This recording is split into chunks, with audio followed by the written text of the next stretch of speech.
finnst líka, sko, 38,3% meðal fylgi þeirra í janúar. Það sem mér finnst líka hjá þeim, að þau getur líka verið ósammála. Þau þurfa ekkert að vera með sömu niðurstöðu í málum. Það ekki búið að gefa út einhver doðrand sem á að fylgja eftir og svo getur flett upp í okkur sem þetta þegar þetta var ákveðið einhvers staðar. Mér finnst þau vera, mér finnst þeim takast þessum þremur þingmönnum til dæmis, öllum sem eru núna og ég tala líka þegar Jón Þór var, en þeim finnst þeir takast að vera trúverði í því að þau ætla að láta stefnuna mótast í einstaka málum og þau þurfi ekki að vera sammála því þetta á eftir að fara í gerjun innan þeirra hóps en leið er ég samfærður það að þetta mikla fylgi við Pírata leið eins og Birgit orðaði þetta verið þessum daginn. Hún sagði að áður fyrr þá fór fólk á Austurvöll til að mótmæla en núna mótmælar í skoðanakönnunum. Ég held að sé að gerast. Heldur að þetta fylgi muni vara, Atli Þór?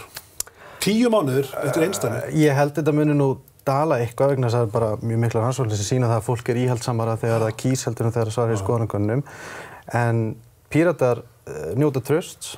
Og ég meina það þeirra styrkur. Ég meina þú þarft ekkert að ætla það að þeir séu að ljúga þér. Á meðan margir aðrir stjórnmálaflokkar á Íslandi, þú getur bara ætlað það að þeir ætla ekki að standa við það sem þeir segja.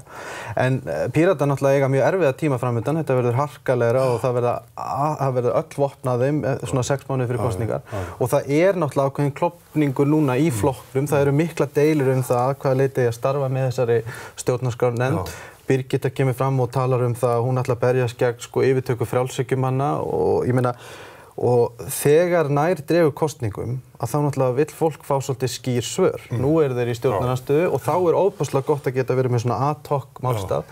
En þegar á reynir að þá vill almenningur skýr svör og þá verða þeir að vera svolítið búin að móta sig.